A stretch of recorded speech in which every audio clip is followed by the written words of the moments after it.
noches, clase de Zohar, porción Lech Lecha. Esta sección de la Torah, esta clase de Zohar, es una de las, si no la porción fundacional de la evolución espiritual del hombre en la tierra. O por lo menos del camino espiritual que tiene que recorrer aquel que tiene intención de hacerse de un camino recorrido espiritualmente en su vida. Cronológicamente, esto ocurre alrededor de 1500 años después de la famosa primera porción de Bereshit que tuvimos hace solo 2 semanas atrás.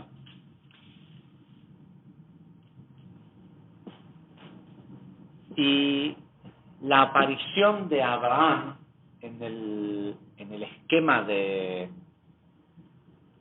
la Torá y de la historia del mundo es la aparición del propósito mismo de la creación. Sabemos que en la porción de Bereshit, inmediatamente después de la creación de los 7 días, tenemos una pequeña sección que dice, después de la creación del 7º día,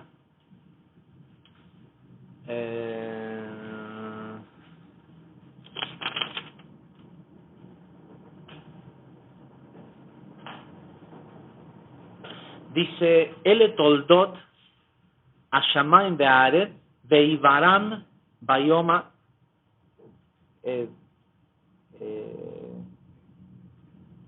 Se acaba de terminar de hacer los 7 días de la creación y la Torá surge ahora con una frase que solo aparece en otros lugares de la Torá para describir a una persona que es un tzadik, a una persona que fue alguien justo, de quien se merece saber cuáles son las generaciones que vienen detrás de él, para que sepamos el linaje o el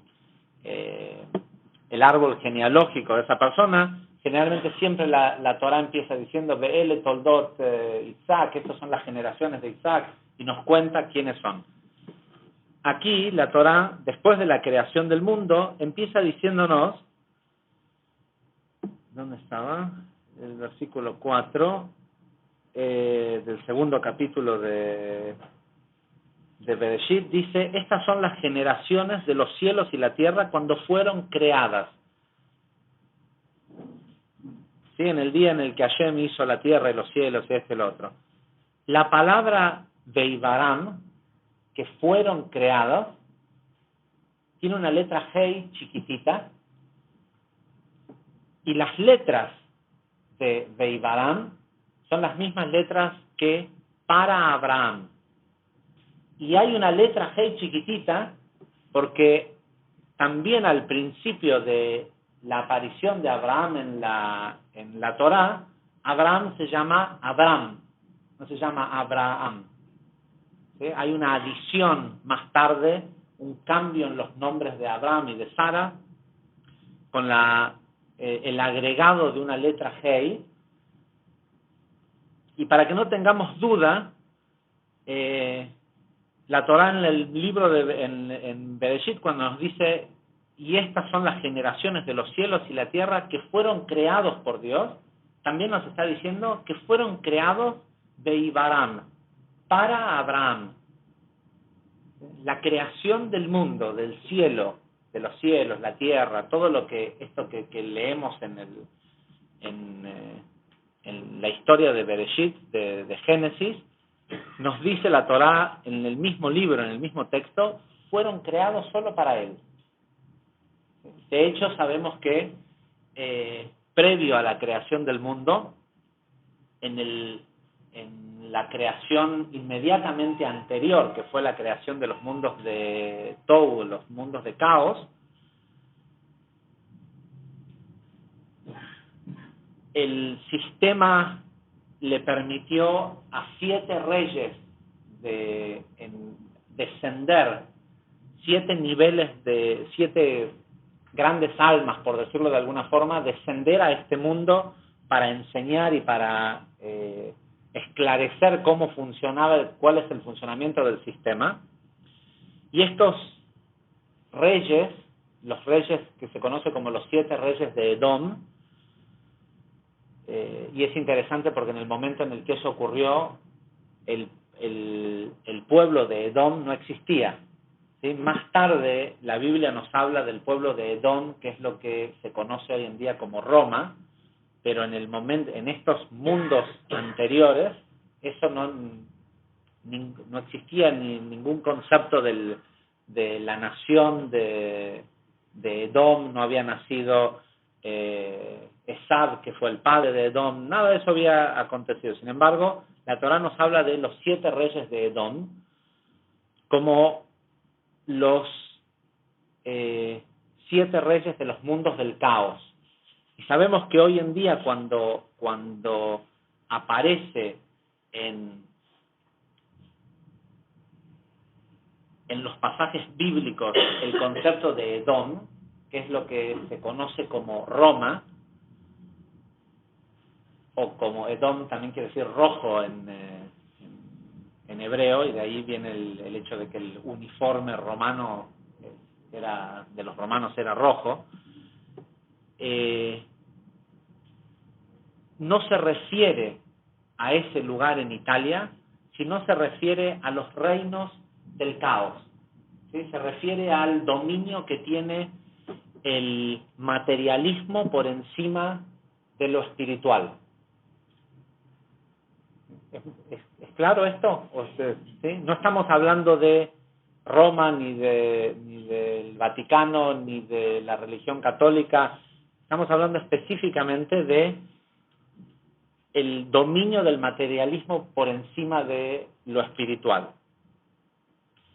Esos 7 reyes del caos originales, dice la Torá, que nacieron, reinaron y murieron, y que hubo un 8º rey que se llamaba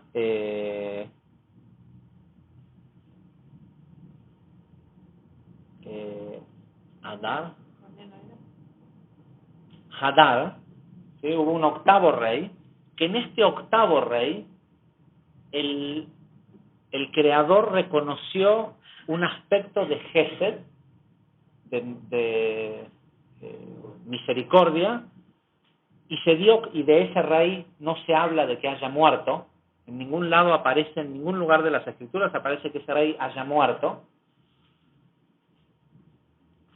Sobre ese aspecto de misericordia que el Creador reconoció en este rey de Edom, fue que dijo: ok, vale la pena volver a hacer una nueva creación donde se termine de corregir la relación que hay entre la luz y la vasija. ¿Y en qué se va a basar? Este rey de Edom representaba el nivel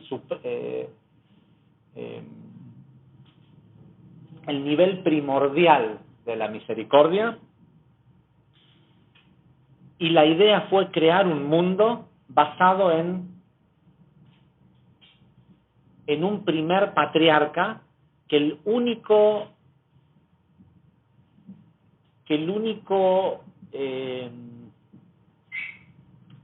única conciencia que tuviera para relacionarse con su medio fuera el amor puro, el amor incondicional. ¿Sí? Abraham, y lo vamos a ver en la próxima parashá, este aspecto de la parashá de la semana que viene empieza diciendo que al final de esta porción Abraham se circuncida, hace este pacto con el Creador de corregir los cortocircuitos sexuales que habían ocurrido hasta en el mundo desde Adán hasta que él nació. Y nos cuenta la Torá en la próxima parashá que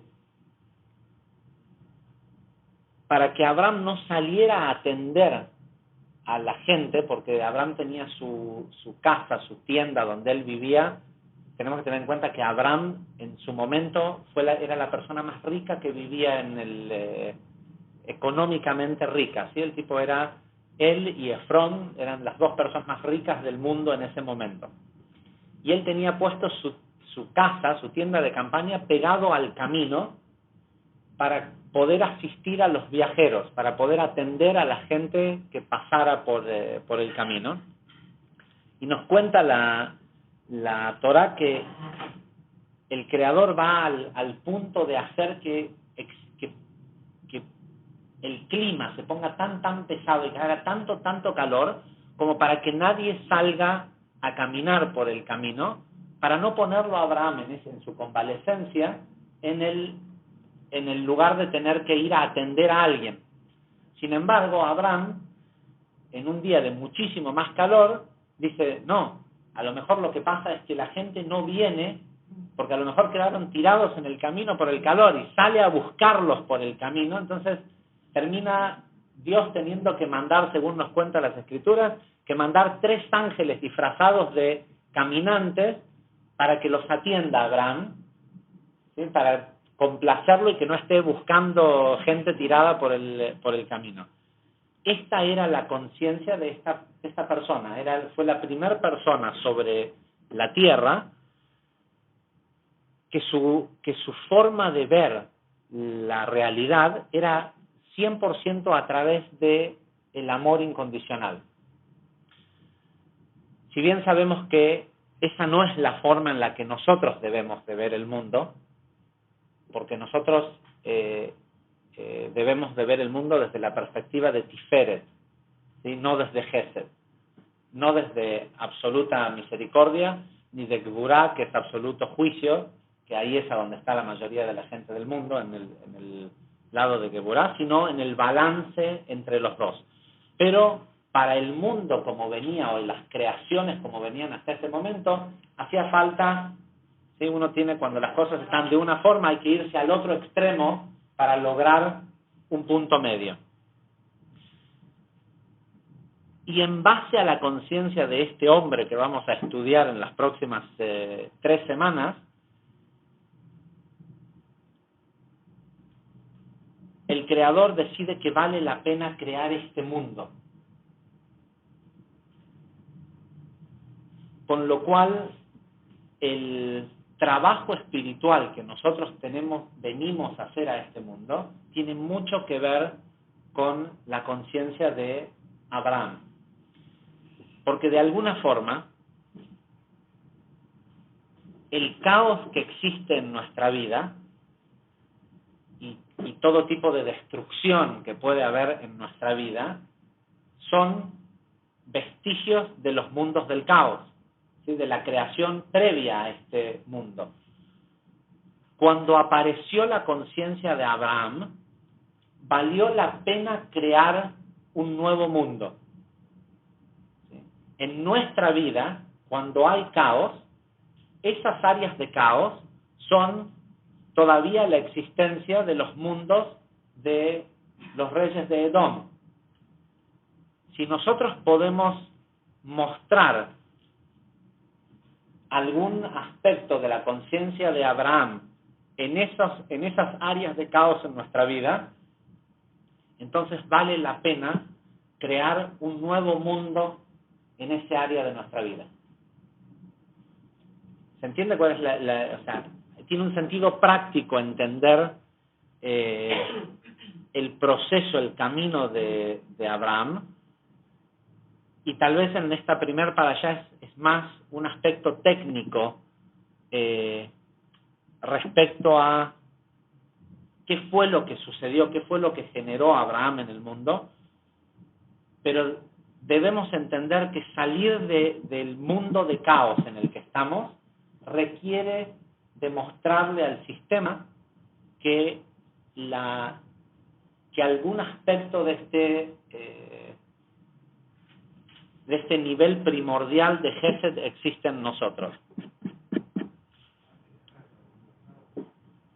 No, antes de la creación de Bereshit estaban los mundos de caos, pero cuando se rompieron las vasijas de los mundos de caos y permearon, acordémonos que todo ese caos ocurrió, esos mundos del caos ocurrieron en este mismo planeta en el que vivimos nosotros, en el mismo planeta Tierra, porque ya explicamos en la clase de Bereshit que cuando la Torá habla de Dios creó los cielos y la tierra, no es cierto. El cielo ya estaba creado, la tierra estaba creado, todo este mundo como es, existía, pero se crearon nuevos niveles se creó la emanación de las 10 sefirot del mundo de Tikkun, del mundo de corrección. De eso se trata la creación de la que nos habla la Biblia. No está hablando de crear la tierra esta donde vivimos y el cielo, todo eso ya existía. No solo que existía, sino que estaba repleto de los pedacitos de vasijas rotas de los mundos de caos. Hoy, en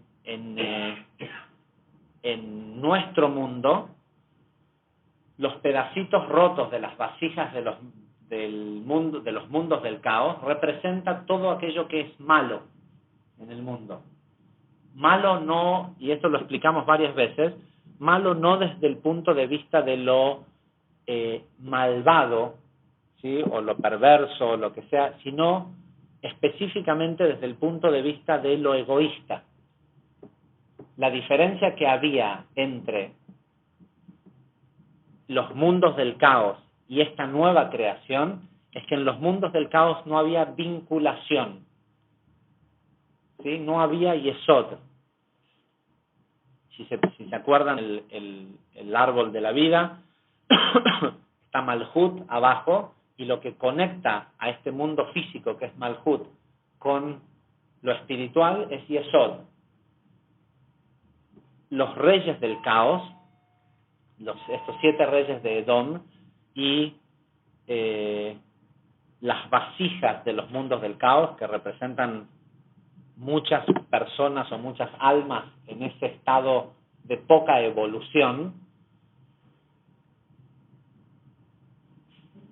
lo que tenían era, o lo que no tenían, era ningún nivel de Zeir Anpin, ningún nivel de las sefirot del medio entre Yesod y Gesed.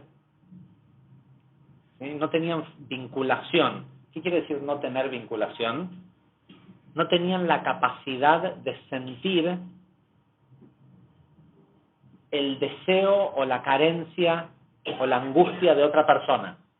Eran absolutamente egoístas, ¿sí? Y eran totalmente,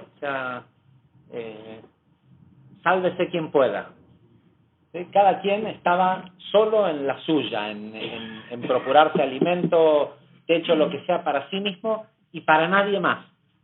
Y para nadie más quiere decir ni para sus hijos, ni para nadie más.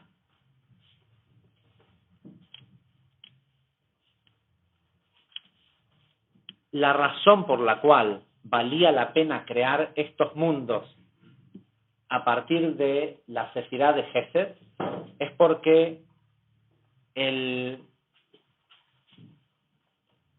cualquier manifestación de una luz que no o de una vasija que no fuera la de Malhut mostraba que iba a poder haber interacción. De hecho, lo que se creó al crear al hombre de hoy, ¿sí?,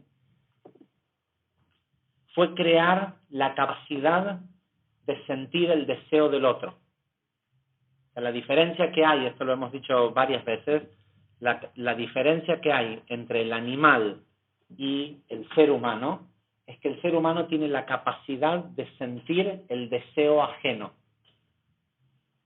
Esto fue creado de esta forma para que si una persona tuviera en algún momento de su vida el despertar de recibir altruistamente, es decir, de no recibir solo pensando en sí mismo, sino también pensando en los demás, la persona pudiera saber qué es lo que el otro siente, piensa o desea para poder satisfacer ese deseo. Hasta que la persona tiene ese deseo, ese despertar espiritual, y lamentablemente son pocas las personas en el mundo a quienes les ocurre ese despertar espiritual, esa capacidad que lo debería de hacer humano es su peor enemigo. La capacidad de sentir el deseo del otro es el peor enemigo del ser humano, hasta que la persona se despierta espiritualmente. ¿Por qué? Porque el animal tiene hambre, come, y una vez que está satisfecho, no le importa que otro animal coma. El ser humano come, está satisfecho, pero ve que en la otra mesa están comiendo otra cosa u otro postre y siente el deseo del otro y se lo hace propio. Y de ahí proviene la envidia, ¿sí? O sea, el ser humano tiene un lindo auto, pero cuando ve que el vecino tiene un auto mejor, de golpe, él no tenía ese deseo. Él cuando fue a comprar, quiso comprar este auto. Pero de golpe ve que el vecino tiene otro auto. ¿Y cómo es que también quiere el del vecino? Porque tiene la capacidad de sentir el deseo que tuvo el vecino al comprarlo. Y quiere eso. La razón por la cual ese aspecto fue creado no fue para que los seres humanos se tengan envidia entre sí, sino para que el tipo al sentir el deseo de ese auto que tiene su vecino, hiciera lo imposible para ir a conseguir uno para darle a su vecino y su vecino lo mismo con él. ¿Se entiende sí? Entonces, la gran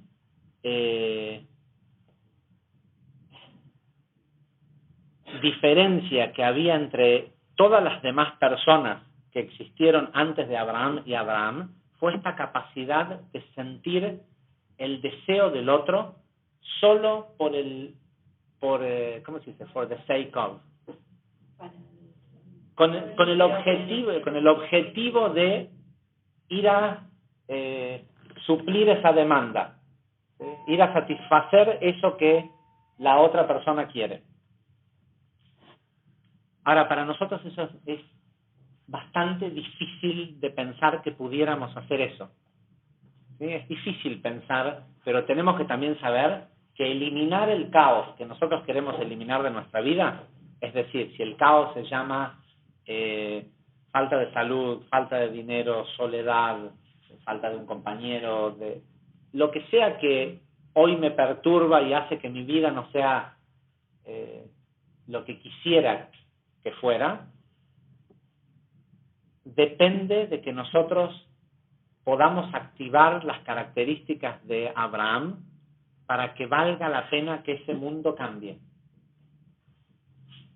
Entonces, Abraham tenía potencialmente esta característica.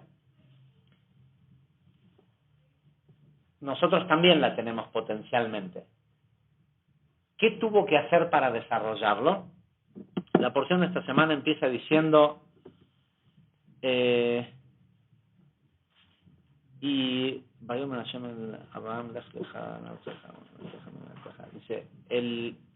dice y habló Dios con Abraham. Está bien que a nosotros lamentablemente se nos haría mucho más fácil hacer lo que tenemos que hacer si de repente Dios te lo dijera, ¿no? Pero quiero que sepan que la razón por la cual Dios no nos los dice es porque no lo haríamos. La razón por la cual Abraham, Isaac, Jacob, Moshe escuchaban a Dios era porque si ellos escuchaban a Dios, esa era la última palabra. Si nosotros escucháramos a Dios, y es la razón por la cual no lo escuchamos, si nosotros lo escucháramos y nos pidiera hacer algo como esto, por ejemplo, que es ahora vamos a hablar de lo que le pidió Dios a Abraham que hiciera, pediríamos una segunda opinión. ¿Y qué quiere decir pedir una segunda opinión? ¿Qué otra opinión hay aparte de Dios? No, ¿qué otra opinión hay? Si digamos, la del Satán, pero en definitiva, cualquier otra opinión que no es la del Creador es idolatría, ¿no? Es de otros dioses. ¿Qué fue lo que hizo, lo que distinguió a Abraham del resto de la gente hasta ese momento? Él fue el primero en decir, hay un solo Dios. ¿Qué quiere decir hay un solo Dios? Abraham no estaba hablando de hay ¿sí? un Dios en el cielo con una barba, todo. Abraham fue el primer físico cuántico, el primero en darse cuenta que todo es Dios, que todo opera en unidad, que no hay hechos y piezas aisladas del rompecabezas, sino que todas se unen, que ninguna se une a la otra por más de 6 grados de separación. ¿Sí? Le tardó a la física cuántica 4.200 años llegar a la conclusión que Abraham simplemente pudo ver, que es esto de que, ¿qué quiere decir? Conocen la teoría de los 6 grados de separación. Sí, hay una teoría en la física cuántica que dice que cualquier dos personas, objetos, puntos, cosas que existen en este universo, o por lo menos en el planeta Tierra, no hay más de 6 grados de separación entre uno y otro. Para relacionarse, ¿sí? ¿Por qué no hay más de 6? Porque no hay más de 6. Porque entre Malhut, ¿sí? Hay solo 6 niveles. Entre Geset y Yesod, que son los grados de vinculación, son 6. Zeirampin son 6 sefirot, y no puede haber 10 grados o 12 grados. Hoy recién la ciencia moderna no es que lo entiende, se formuló una teoría tal, pero los patriarcas que conocían el sistema de la emanación de las 10 sefirot y sabían que el Zeirampin es el ascensor, ¿sí? Lo que vincula los niveles, sabían que hay 6 grados de separación. Esto quiere decir que entre cualquiera de nosotros y, qué sé yo, Obama, no hay más de 6 personas entre medio para, digamos, de entrar en contacto. Y los otros días nos pusimos con unos amigos a jugar a esto, a ver qué tan cierto puede ser, y de hecho descubrimos, por ejemplo, que entre las personas que estábamos sentados ahí y Obama había solo 2 grados de separación. Y vos decís, ¿cómo puede ser? Sí, en la mesa había una persona que tiene un socio que conoce a Obama. ¿No? O sea, que conoce y que tiene acceso a que si quiere... ¿sí? Y uno dice, pero no, ¿cómo puede ser? Yo les aseguro que de la gente que está sentada acá, porque sé quién es esa persona de quien estoy hablando, la mayoría de nosotros estamos solo a 1 grado más de separación. Bueno, de hecho, por conocerme a mí, están en el solo por conocerme a mí, están en el 3er grado de separación. Vos le querés decir algo a Obama, me decís a mí, yo le digo a Hernán le dice a su socio, ¿sí? 3 grados de separación. ¿Cómo? 9. Que también es Yesod, ¿sí? Que es, Ok, entonces, Abraham fue el primero en decir, todo funciona en unidad, es todo una sola cosa, y entender eso significa dejar de ser idólatra. Y el gran cambio entre Abraham y las generaciones anteriores, incluso su padre, fue el dejar de creer en ídolos y decir, no, hay un solo Dios. De hecho, más tarde vamos a ver que de todas las cosas que hizo Abraham, cuando tuvo que recurrir a pedirle algo una sola vez en su vida, que le pidió algo al Creador, se lo pidió en nombre del mérito de ser la persona que hizo que en el mundo se conozca que hay un solo Dios. Y es toda una lección en sí misma que vamos a ver dentro de 2 semanas en la clase de 2. ¿Qué le dice Dios? A todo esto hay que tener en cuenta una cosa que es muy interesante. ¿En dónde vivía Abraham en la tierra de Canaán. ¿Cuál es la tierra de Canaán? Lo que es hoy Israel. Y sin embargo, la porción empieza diciendo, dice, y Dios le dijo a Abraham, Lech Lecha, y es muy importante entender este vocablo. No le dice anda, le dice anda para vos. Lech Lecha es ve por ti, no, por ti. Esto quiere decir, es por tu beneficio, ¿sí? Lo que te estoy diciendo. Lech Lecha, me'artzeja, ¿sí? Salí de la tierra en donde estás, en la tierra donde nací, de donde sos, salí de tu tierra,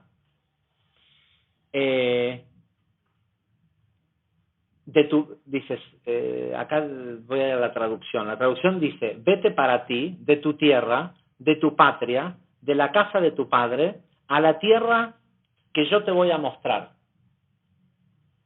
Nosotros sabemos que al final, ¿a dónde lo lleva? ¿Cuál es la tierra que le prometió? La misma de donde lo hizo salir. Pero básicamente lo que le dicen a Abraham es, anda, salí de acá, salí de la casa de tu padre que es un idólatra, salí de esta tierra, tenés que irte de acá. ¿A dónde? No, no te preocupes, yo te voy a decir. Ya con eso sabemos que la mayoría de nosotros empezaría a dudar si es Dios el que te está hablando.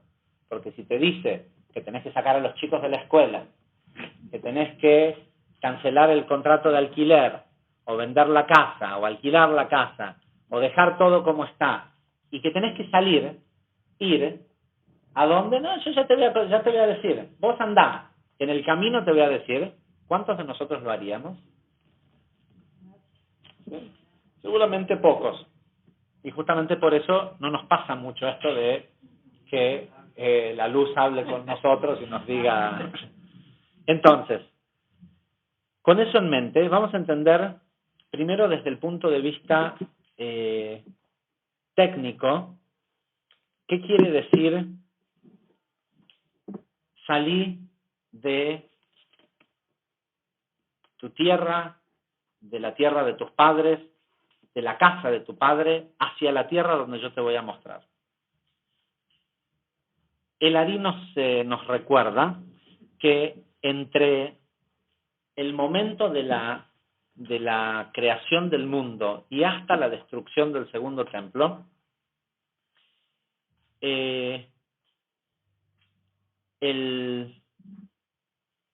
concepto de Malhut, ¿sí? de la Sefirá de Malhut, siempre se manifestó en dos tipos de parsufim, en dos grupos de Sefirot. Sé que veo algunas caras nuevas, que tal vez es la primera vez que vienen a la clase de Zohar, algunos no, pero igual que solo han estado un par de veces, para entender más sobre esto de qué son las 10 Sefirot y el árbol de la vida y todo eso, en la página de Kabbalah Aplicada hay una o dos clases sobre árbol de la vida. Está bueno revisarlo porque la verdad que para tomar clases de Zohar es bueno tener ese background. Nos dice que el aspecto de Nukva, de Malhut, siempre se manifestó en el pasuf de Lea y el pasuf de Rachel. Sabemos que Lea y Rachel son las dos esposas de Jacob, ¿sí? Ahora viene Abraham. Abraham va a tener dos hijos, uno de ellos va a ser Isaac. Isaac va a tener también dos hijos, uno de ellos va a ser Jacob. Jacob va a tener dos esposas y de Jacob vienen las 12 tribus que forman lo que se conoce como Israel. Y Jacob tenía, por decirlo de alguna forma, y Jacob representa la manifestación de Zeir Anpin, ¿sí? Él es Tiferet, que es la sefirá que le corresponde a Jacob, a Jacobo, que es el balance entre Gesed y Geburah, esa sefirá de Tiferet representa la manifestación de lo que une a los mundos metafísicos con lo físico. De hecho, por eso de él proviene también su hijo Yosef, que es Yesod, ¿sí? Que completa las sefirot. Jacob tenía dos almas gemelas, que eran estas dos hermanas. Él estaba perdidamente enamorado de Rachel, pero el papá de Rachel lo engatusa, ¿sí? en la historia bíblica, y lo casa con la hermana fea, ¿sí? con la que no era la que él se quería casar.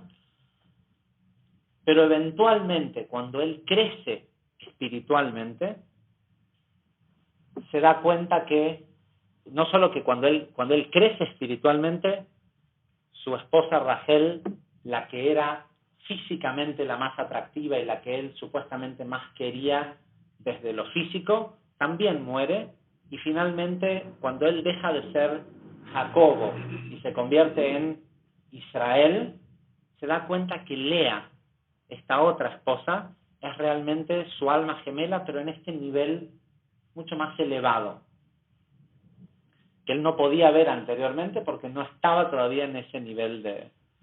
Okay. Ahora dijimos que Abraham tenía esta energía de ser este patriarca, pero potencial en este momento, al principio de esta parasha. Para desarrollarlo necesitaba irse, salir de la tierra de su casa, de la tierra de sus padres, irse hacia donde la luz le mostrara. Dice, cuando Abraham nació, físicamente cuando nació en el mundo, se empezó a despertar en los cielos sabemos que estamos hablando de los niveles metafísicos, se empezó a despertar la posibilidad de la suprema unión entre Zeirampin y Nukba, entre Zeirampin y Malhut, entre las Sefirot, porque al aparecer este aspecto de un primer patriarca de donde iban a venir los canales o las carrozas de las próximas Sefirot, se empezó a despertar esa energía en las Sefirot superiores, ¿sí? en Jochma y Binah.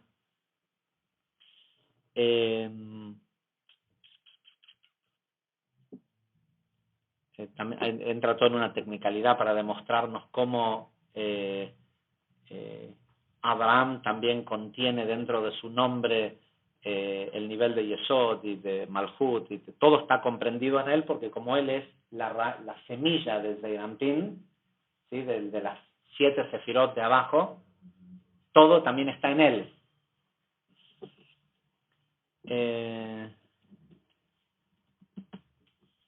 Y sabemos, dice, que Abraham está del lado derecho de las sefirot. La sefirá de Gesed está del lado derecho de las sefirot. Y esto, créanme, que aunque no parece tener mucho sentido, es importante que lo escuchemos y lo tengamos internalizado, porque va a pasar lo mismo después con Isaac. Dice, este es el significado místico del mandato que Dios le dice a Abraham cuando le dice, salí de tu tierra, de la tierra de tu nacimiento, ¿sí? de tu patria, de la casa de tu padre, y vete al lugar a donde yo te voy a mostrar. Y ahí te haré una gran nación. Siempre acordándonos que Abraham no sabía dónde lo llevaban, pero al final lo iban a llevar al mismo lugar de donde había salido. Porque sabemos que siempre la respuesta está al lado nuestro. El viaje es lo que muchas veces nos hace ver que la respuesta estaba ahí al lado, porque hay que tomar perspectiva muchas veces para ver qué es lo que hay al lado.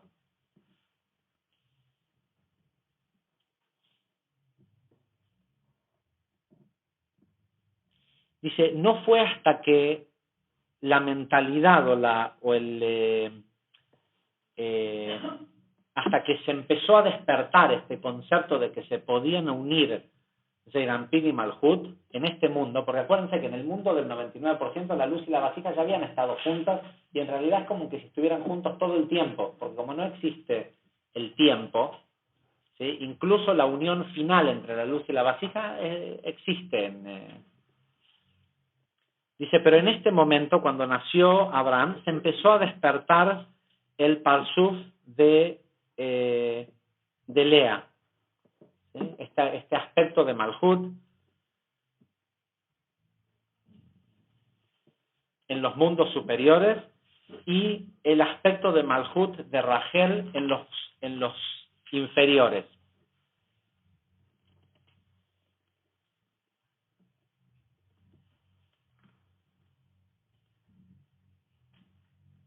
Okay.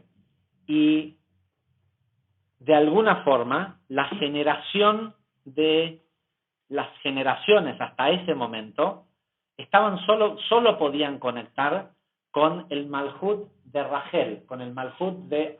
También sabemos que hay, lo hemos explicado en otros momentos, que hay otro Malhut, que es el Malhut de la Clipá, ¿sí? Que es el Malhut del caos, que es directamente... cuando empezamos a hablar de este Malhut, ya estamos hablando de un Malhut de manifestación de cosas buenas, no de el caos que hay en el mundo, ¿no? Dice, pero en realidad la gente hasta ese momento solo podía conectar con ese nivel de Malhut de Rachel. Que salgas de la tierra donde naciste, que salgas de la tierra de donde estás, quería decir para Abraham que se empezara a elevar, que saliera desde ese nivel de Malhut de Rachel y se elevara al nivel de Netzach, que es el próximo nivel cercano del lado derecho de la Sefirot. Y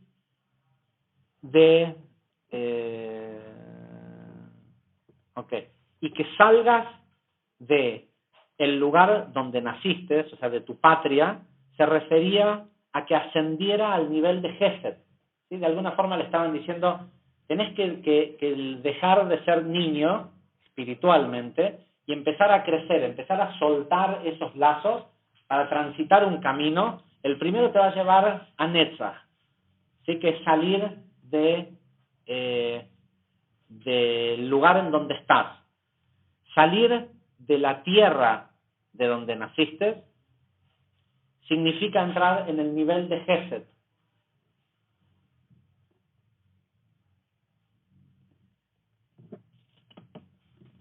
Y nos dice porque este es el nivel de donde surge la fertilidad que está escondida en la boca de Ima, en la boca de Binah. Cuando ascendés incluso más, dice Lari, que es salir de la casa de tu padre, es salir de Gesed e ir hacia Jochma. Dice, y al salir de la casa de tu padre, es decir, entrar en el nivel de Jochma, dice, ese es el nivel en donde uno puede conectar con el Parsuf de Lea, con el Malhut o sea, con la manifestación de cosas en tu vida cuando venís desde un lugar de elevación espiritual. Dice, y de ahí viene la frase, ahí es a donde te haré el lugar a donde te voy a mostrar, ahí te haré una gran nación, se refiere a lo que vas a poder manifestar una vez que hayas llegado a ese nivel de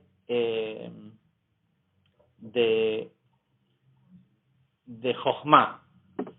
Y después el Ari nos hace una pequeña aclaración, dice, tienen que saber que una vez que la mentalidad de Zeirampin de Jochma fue desarrollada por Abraham, ese trabajo que hizo Abraham de ese crecimiento espiritual generó para todos nosotros que se activara la posibilidad, el camino que él surcó, nosotros lo podemos caminar. Y lo que él hizo fue generar que nosotros podamos caminar hacia este lugar que se llama la mentalidad de Zeirampin de Jochma. Sabemos que Zeirampin de Jochma es lo que se conoce como el Tselem de Abba de Zeirampin, la esencia divina que hay adentro de cada uno de nosotros.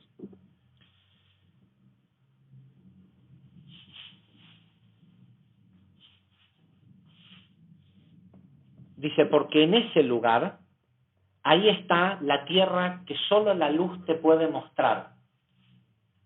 ¿Sí? Porque no se estaba refiriendo a tenés que salir al lugar, o sea, a la tierra donde yo te voy a mostrar y después para terminar en el mismo lugar. Hubiera sido una gran decepción, ¿no? Para Abraham, después de pasar todas esas pruebas, todo, decir, pero al final me trajiste al mismo lugar.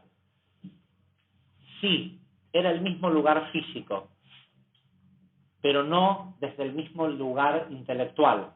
Cuando la persona hace este camino del que vamos a hablar ahora, la persona llega a la misma tierra, pero llega a la tierra, a esa tierra en el Parsuf de Lea, en el Malhut, que corresponde al nivel de Lea y no de Rachel. No donde lo físico y lo lindo es lo que me impresiona y lo que me moviliza, sino la energía de las cosas, lo que es real y no la ilusión de lo externo. Y esta es una nota de pie de página para nosotros, pero dice, ahora también podemos entender, como ya fue explicado en otro lugar, que la unión que hay entre Zeirampin y Nukva, entre Zeirampin y Malhut, que ocurre en Rosh Hodesh, solo está en el nivel de Netzach. Es una pequeña elevación por encima del mundo, una pequeña elevación por encima del mundo de Malhut. Dice, y la que ocurre en Rosh Hashanah, por ejemplo, es solo en el nivel de Geburah, ¿sí? Son niveles de unión de Zeirampin y Malhut que van ocurriendo cada vez en lugares más altos, y por eso necesitamos estas conexiones durante el año, porque nos ayudan a elevar nuestra conciencia espiritualmente.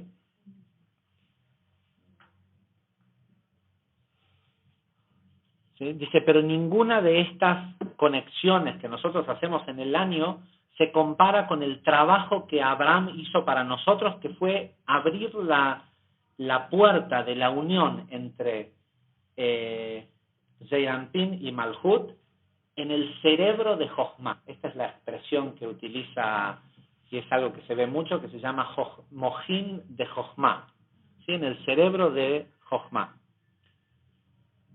Con lo cual, dice, y él lo hizo en el nivel de Gesed, y eventualmente cuando llegó Isaac lo hizo exactamente en el otro eje de las Sefirot, que fue en el nivel de Geburah, y eventualmente cuando llegó Jacob a la historia, lo hizo en el nivel de Da'at. Es decir, que Abraham, Isaac y Jacob establecieron para nosotros un canal, ¿sí? Una especie de tubería que nos permite que al llegar al nivel de Gesed, ¿sí? Cuando nosotros expresamos Hasidut, misericordia y amor incondicional hacia otras personas, al llegar al nivel de Gesed, llegamos automáticamente a esa tubería que inmediatamente tunea nuestra manera, nuestro intelecto a las conciencias de cómo se unen la luz y la vasija en esos mundos, en los mundos superiores.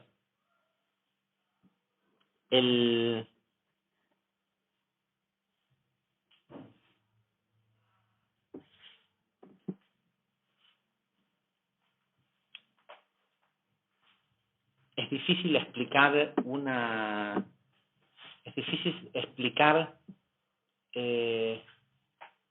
prácticamente cómo, dar un ejemplo práctico de cómo esto ocurre, pero creo que lo más parecido que puede haber es cuando vas a pesar de que es todo un trabajo, esto, lo otro, vas y voluntarias en algo en lo que que estás ayudando a otras personas y vos no te llevas nada a cambio más que la satisfacción de haber ayudado, y de golpe te das cuenta que estás más contento, más, o sea, que te cambia totalmente tu estado de ánimo, tu humor, y no ocurrió nada que pareciera, según los parámetros del mundo en el que vivimos, beneficioso para vos. ¿Sí? De Geburá hacia abajo, desde el deseo de recibir para sí mismo hacia abajo, que representa Geburá, de la única forma en que se intelectualiza un beneficio es si termino con algo tangible que yo me pueda quedar. ¿Sí? Sea dinero, placer, descanso, lo que sea que se pueda sentir en el cuerpo o que sea tangible de que es algo bueno con lo que resultó esto que hice. Y así es como opera la mayoría del mundo, buscando algo que sea tangible, que es un resultado que me haga, que ese resultado físico me dé felicidad. Ese resultado físico es del Malhut de abajo. En el momento en el que uno logra hacer una acción de verdadera misericordia, ojo que cuando decimos misericordia no estamos hablando de esto de la misericordia del juez, de perdonar estamos hablando de ir y hacer algo físico, una acción física que expresa amor hacia el prójimo sin ningún beneficio personal. Y en esto mismo también hay muchos niveles. Para aquel que tiene cierta práctica en hacer cosas por los demás sin ningún beneficio personal, saben que se sienten mucho mejor cuando nadie sabe que lo hiciste. ¿Por qué? Porque vas eliminando aspectos de beneficio personal.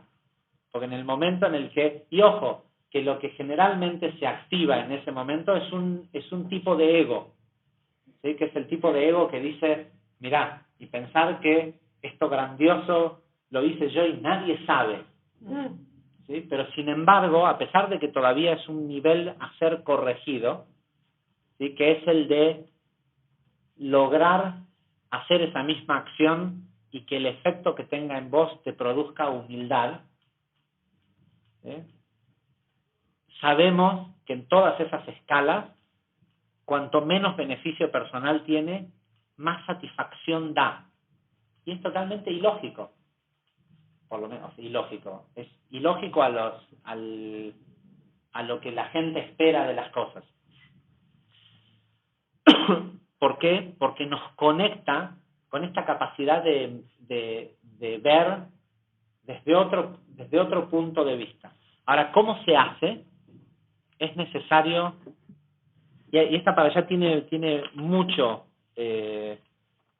pasan muchas cosas de las cuales pudiéramos hablar y demás, pero creo que lo más importante, por lo que venimos hablando desde Bereshit, es concentrarnos en esto, en el cómo se hace para salir de esta mentalidad que tenemos hoy, que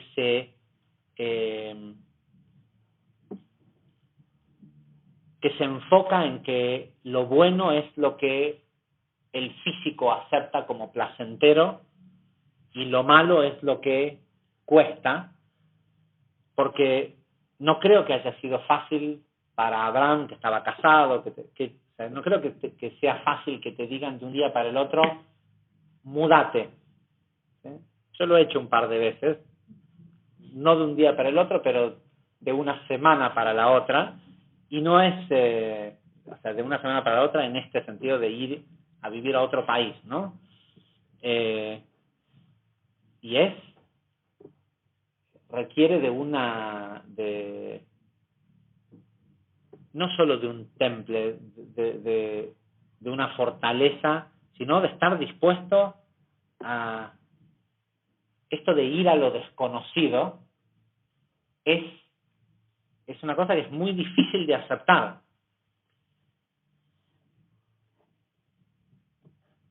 Pero en esto está la clave del verdadero crecimiento espiritual. Para crecer espiritualmente, lo primero que hay que hacer, hay que salir de donde uno está. El mes que viene, cuando hablemos de Hanukkah y de la energía de los milagros y demás, sabemos que lo que la gente le llama milagro, normalmente, que quiere decir algo fuera de lo natural, ¿sí? Algo extraordinario, o existe unnatural, no natural, fuera de lo normal, ¿sí?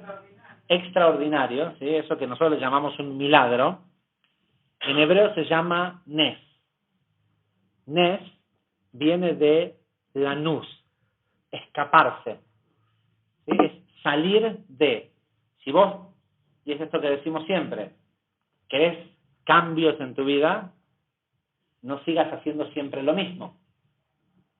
Estás en un lugar grave donde necesitas el milagro, lo primero que hay que hacer es que hay que salir del lugar en donde uno está. Si vas a seguir haciendo siempre lo mismo, es estúpido pensar de que algo puede cambiar. Y nosotros explicamos muchas veces que la Kabbalah literalmente nos dice que Dios no tiene permiso de crear milagros en este mundo. Él lo que creó fue un sistema que permite que los seres humanos creen milagros. Pero para eso hay que irse a lo sobrenatural, hay que salir de la naturaleza. ¿Qué quiere decir salir de tu naturaleza? Es estar dispuesto a ser alguien, ir a un lugar que no conoces. El viaje te tiene que llevar como destino a un Javier desconocido para vos hoy. ¿Sí? Si uno decide salir en un viaje que realmente va a crear milagros en tu vida, va a hacer grandes cambios, ¿sí? Que sean extraordinarios, tenés que estar dispuesto a saber que vas a terminar siendo alguien que hoy desconoces. Porque si no, no fue un cambio. ¿Sí? El verdadero cambio es terminar siendo, y uno le tiene miedo a ser alguien que uno no conoce. Entonces, lo primero que hay que hacer es que hay que salir de su lugar, de su espacio. Y eso se puede empezar mañana desde ir a tu trabajo por un camino distinto. ¿Sí? No podés querer esperar encontrar algo nuevo en el camino si transitas siempre el mismo camino.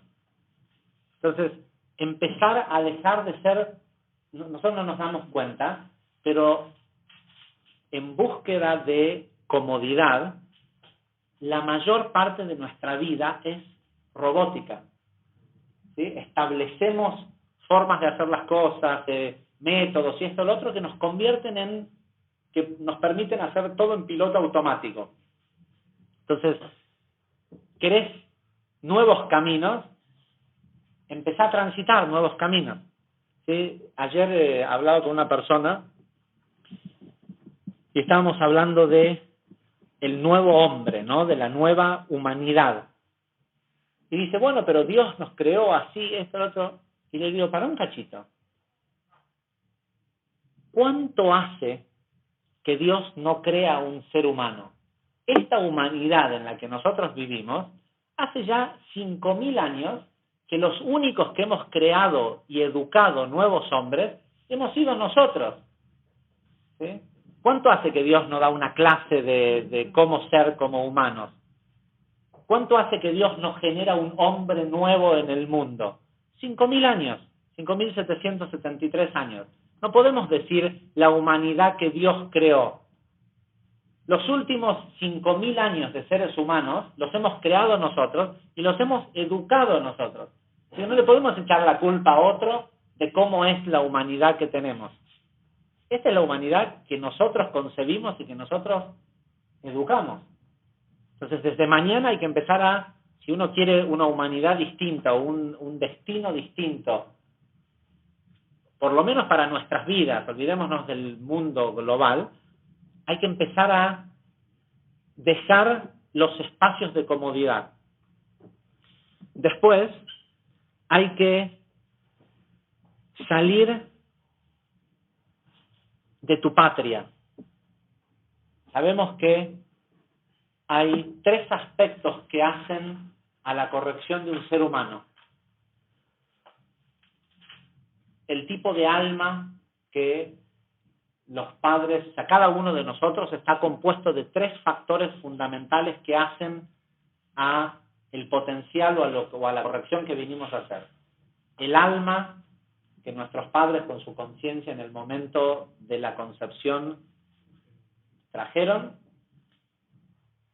el día y la hora precisa en la que nacimos, que es nuestra expectación astral, y el lugar en donde nacimos, y la combinación de las 3, ¿sí? Porque la combinación de las 3 nos da los arquetipos de nuestros padres de dogmas y educación y demás.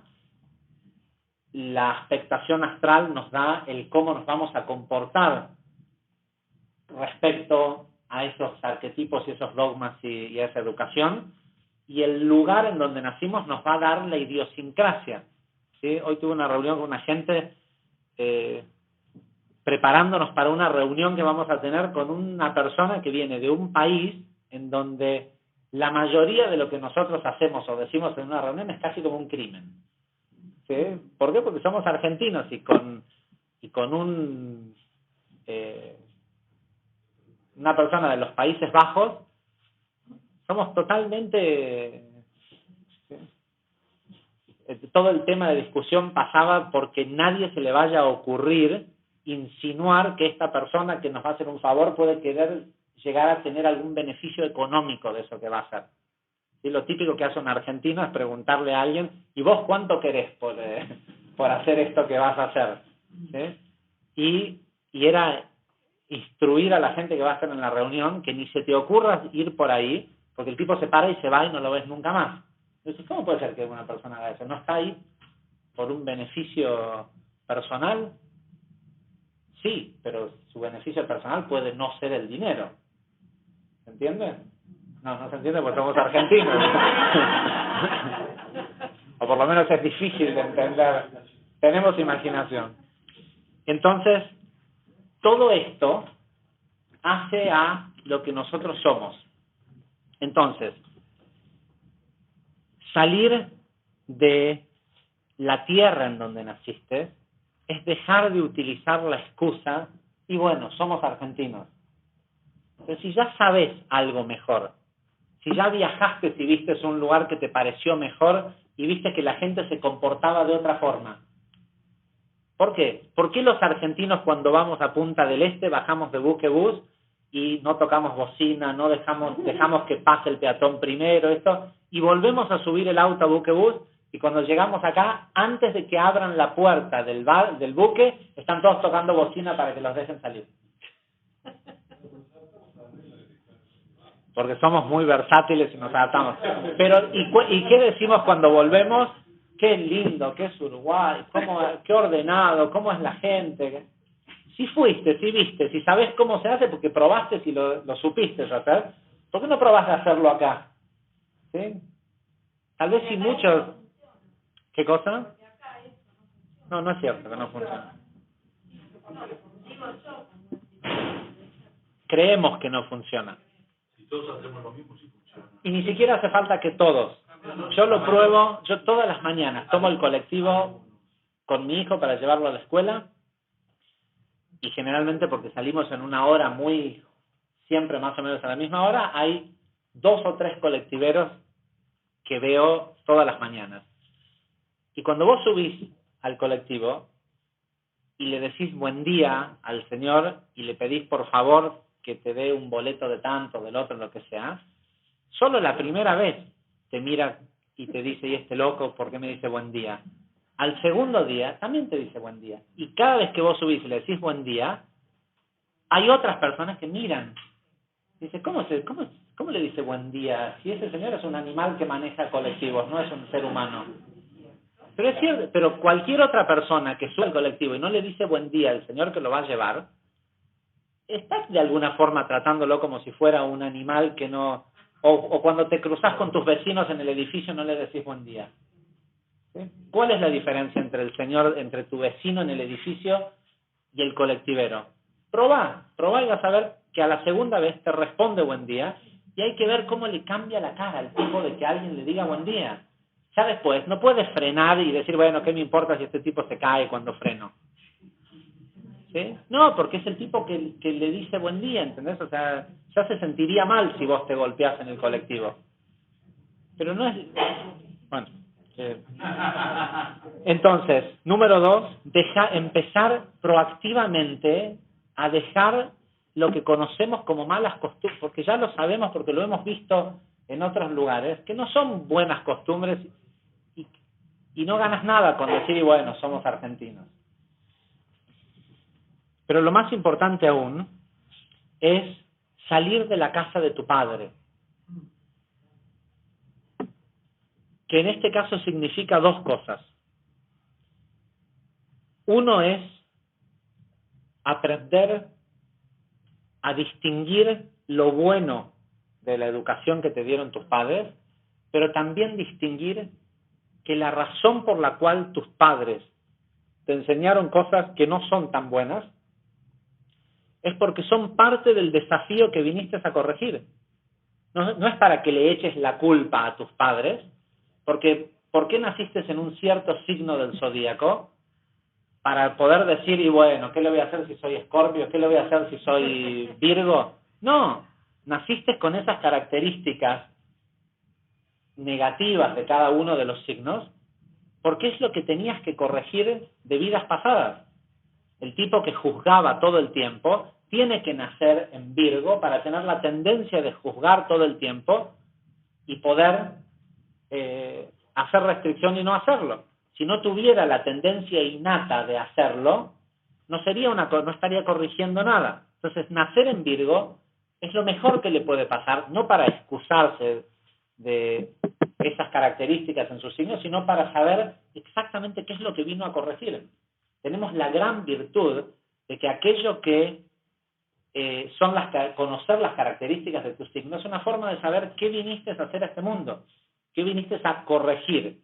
Conocer y lograr mantener el respeto hacia tus padres, conociendo cuáles son las enseñanzas arquetípicas negativas que te están transfiriendo, es saber qué viniste a hacer a este mundo.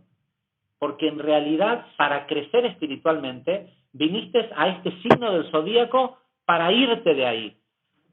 ¿Sí? Viniste, y la vida lo va a hacer solo, por eso la rueda del zodíaco tiene una progresión. Para los 30 años, si no lograste vos salir, la vida te va a sacar, y si no aprendiste las lecciones del signo anterior, el signo siguiente van a ser insoportables, porque la progresión de los signos del zodíaco generalmente, sacando un caso en particular, en donde hay una mejora entre uno y otro, no les voy a contar cuál es, la mayoría de los signos, la mayoría de la progresión en los signos, si no aprendiste lo de tu signo, para los 30, 32 años, que es cuando entras de lleno en la progresión completa de la rueda, el siguiente signo es una calamidad. Si naciste en Aries y no aprendiste a terminar las cosas, y te quedaste en eso que es el Aries, que es puro impulso de comenzar y no terminar, cuando a los 30 y tantos años entraste en Tauro, ¿sí?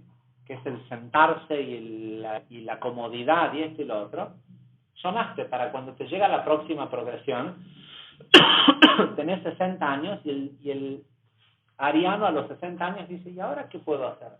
Y es complicado para un tipo que tiene esa mentalidad de un Aries, de llevarse todo el mundo por delante, después con el peso de Tauro, encontrarse a una cierta edad sin éxito.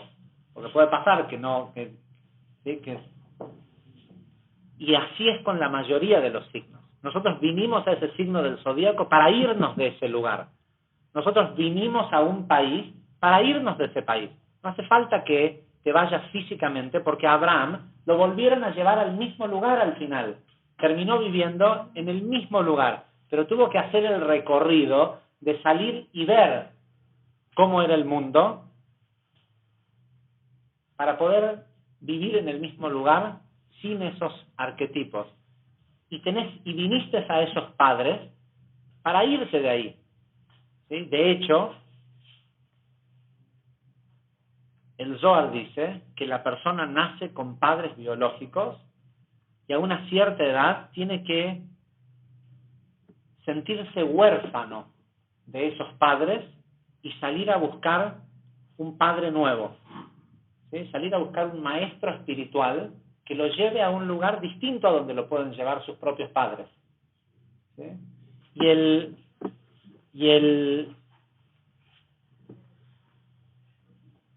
Hay una ley en el Talmud, en las leyes, en la Salahot, que dice que un huérfano tiene derecho a pedirle a alguien que sea su padre, y ese alguien no se puede negar.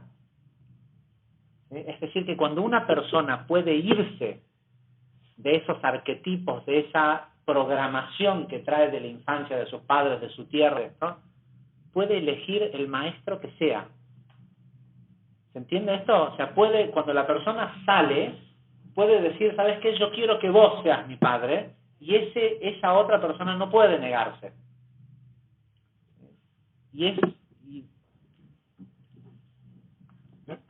finalmente tenemos que entender que también es necesario estar dispuestos a que sea otro quien nos muestre qué es lo que es mejor para nosotros. Porque es a la tierra que yo te voy a mostrar. Vos ahora salí, tu trabajo es salir. ¿Sí? ¿A dónde vas? No te preocupes, yo después te voy a mostrar. La luz siempre te va a mostrar, y de hecho le mostró a Abraham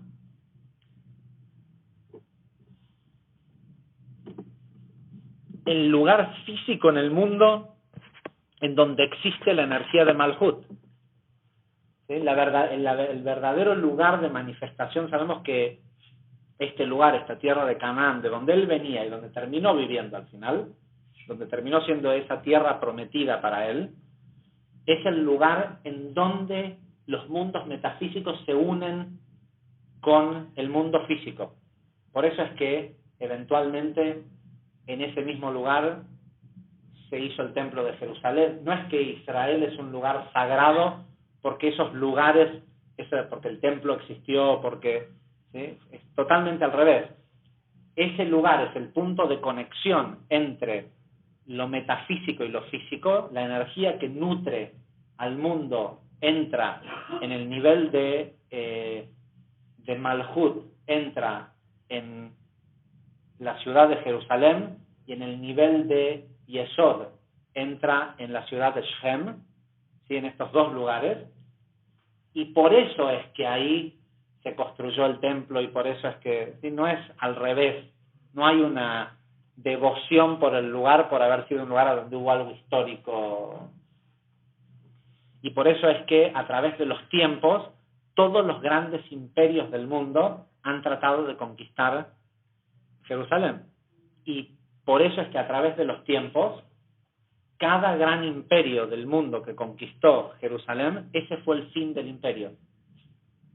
Todos los grandes reinados del mundo, el imperio otomán, hasta incluso en nuestros tiempos, ¿sí?, los romanos conquistaron Jerusalén, y ese fue el fin del imperio. Los griegos, los persas, los turcos, hasta en nuestros tiempos Inglaterra era la gran potencia colonialista del mundo, hasta que conquistó Israel. Conquistó Israel, lo tuvo durante 40 y tantos años, y ese fue el fin del imperio.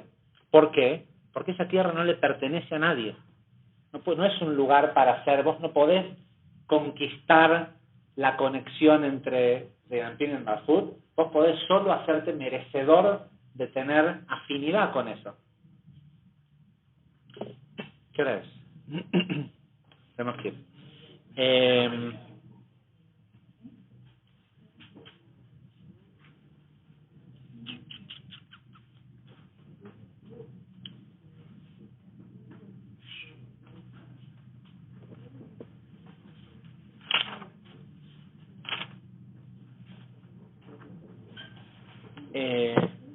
Por último, vamos a ver si la semana que viene podemos hablar de otro, me quedó colgado un tema.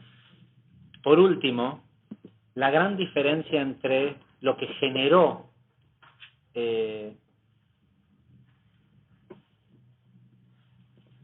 Abraham pudiera escuchar esta voz de la luz diciéndole, esta es la fórmula para crecer espiritualmente, y la ventaja que tenemos nosotros es de que ese camino está pavimentado, por decirlo de alguna forma.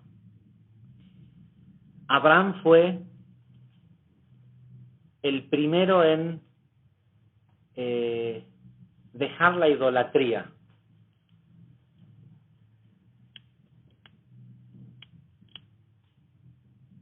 Y uno de los principales aspectos de dejar la idolatría es este aspecto de dejar la casa de tu padre. Sabemos que en la historia física, el papá de Abraham se dedicaba, su oficio era fabricar ídolos, ¿sí? Pero no es que era un tipo que fabricaba estatuitas, era un tipo que fabricaba estatuas a las cuales les ponía, como invocaba fuerzas para que esas estatuitas estuvieran vivas y fueran ídolos, o medios. Si bien pareciera ser que por eso es que esto de dejar la casa de tu padre es dejar la idolatría, en realidad en nuestros tiempos la idolatría tiene que ver con todo aspecto de esperar satisfacer una carencia en nuestra vida a través de cualquier persona física y no de la luz. Generalmente lo que más utiliza el mundo de hoy es los contactos de papá.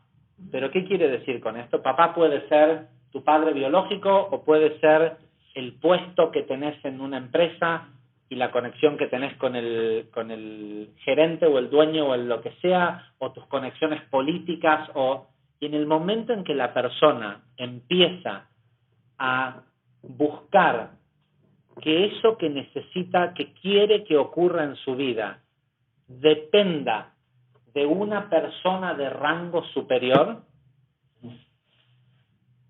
está olvidándose de que esa persona de rango superior es parte de un todo, y que en ese todo la única fuerza que controla el todo es la luz, es la energía, es el total.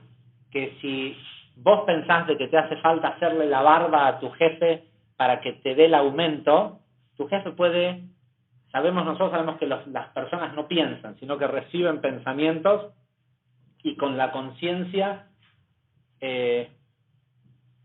seleccionan.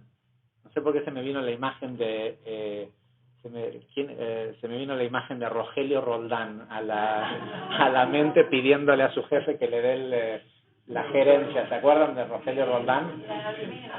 El personaje de Olmedo que le conseguía cosas al gerente.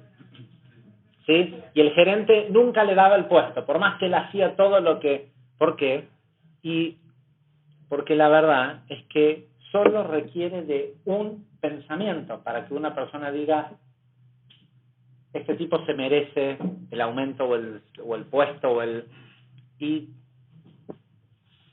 al único a quien hay que hacerle la barba es a tu crecimiento espiritual, porque nadie tiene algo que todavía no merece, y lamentablemente si te llega a funcionar, el otro método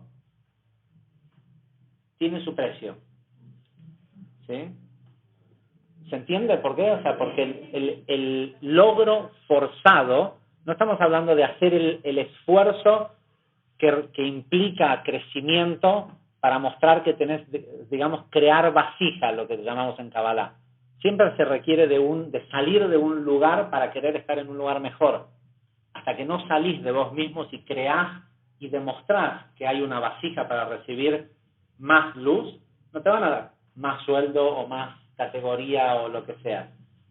El jefe tampoco a veces no conoce a lo mejor este sistema, pero él lo que reconoce en el tipo al que sí le va a dar es esa nueva vasija. ¿Por qué se le genera esta idea de darle el aumento a una persona? Porque de golpe tiene enfrente de él una vasija más grande que tiene un espacio vacío y todos preferimos dar. A todos nos gusta dar. Al jefe le encanta dar un aumento y le encanta dar un ascenso y lo que sea, sobre todo si él no es el dueño de la empresa. Sí. No, a todos nos gusta dar si es que del otro lado hay un recipiente digno. Entonces, un aspecto importante de soltar para salir, porque esto es algo muy argentino. ¿Sí? Es muy, no solo de la casa de nuestros padres, sino de nuestra tierra, el depender de terceros, de políticos, de conocidos, de esto, de lo otro, de influencias. Y no hay otra influencia más grande para la luz que presentarle una vasija. Hasta la semana que viene.